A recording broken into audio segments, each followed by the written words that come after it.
The first thing we're going to talk about today is the fact that this is one of the surahs that belongs to a score of surahs that begin with oaths. And the rough translation, if I was to say, Wal Asr, I swear by time. It's a very coarse translation, but still, the point that's coming across is Allah Himself is taking an oath. He's swearing by something. What's the benefit of Allah Azza wa Jalla swearing? There are a few. One of them is to acknowledge the grandeur, the magnificent nature of something. Whatever Allah swears by is something profound and magnificent. Something that demands reflection. In other words, Allah is calling the human being's attention to reflect on the passage of time. That's one meaning. The second, in this surah there's also the object of the oath, Wal Asr. What's the object? Al-Asr. What's the subject? Innal insana lafi khusr. Allah says He swears by time, or by the passage of time, and then He declares that all human beings are immersed in a state of loss. So there's the object being time, and the subject being the loss of the human being. When this happens, typically in the Quran and also in ancient Arabic rhetoric, the object is actually a proof of the subject. In other words, if you say human beings are in loss, and somebody says, what's your proof? What is the one thing human beings are losing all the time? Time. Right? Where this is an asset we can never keep. We can never hold on to this hour, this minute, this second. It is leaving us, and it will continue to leave us. It is not something you can store and use later on. Another way Al-Asr is understood is, Asr is also, it refers to the life of nations, right? So when Allah uses the word Asr, it doesn't just refer to the passage of a time of a day, only, or the life of one person, but the life of an entire nation.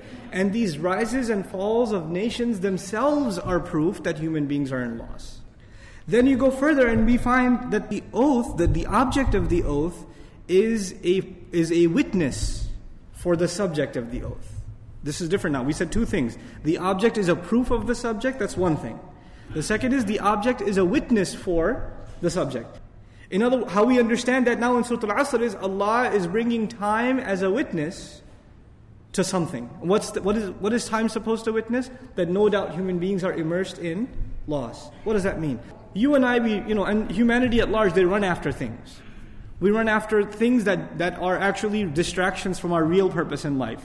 Alhaakum at-takathur. It deluded you. The want of more, the mutually shared urge to get more and more. It distracted you from your real purpose. Now, are we the first people to run after wealth? Or to run after a house? Or to run after getting married to a beautiful woman? Or this or that? Whatever it may be. Are we the first to run after these things? Or were there people before that ran after these things too? There were. And people ran after them thinking that they are going to have success. When they get them, they will have success.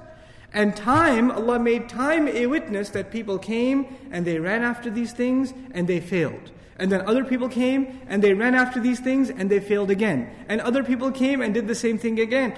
Thousands upon thousands of years, hundreds upon hundreds of generations, one after another, the same drama over and over again. And one creation of Allah has been watching it happen. It's witness to this thing over and over again. It's almost as though when it sees our struggles, it says, here we go again.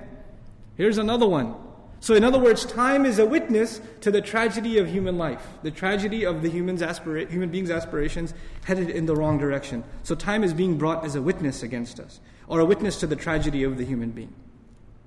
One of the meanings of Asr is time that is running out, or the last ebb of time, the last portion of time. Even Salat al-Asr is the last part of the day, right, when time is running out. And classically speaking, Asr was the time in ancient society, especially in Arab society, when the merchant and the traveler, they're always in a hurry. Because when it's nightfall, there's a lot of danger and they can't protect their assets and things like that. So the most hustle and bustle happens when? At Asr time. That's the busiest, most urgent time. In other words, the next lesson we're learning here in this surah as we go on is, whatever Allah has to say, the time for you and me to react is not a lot of time. We need to act quickly because the dawn of our life has set upon us. That's being captured in just the words Al-Asr. So this last benefit of this oath is a sense of urgency.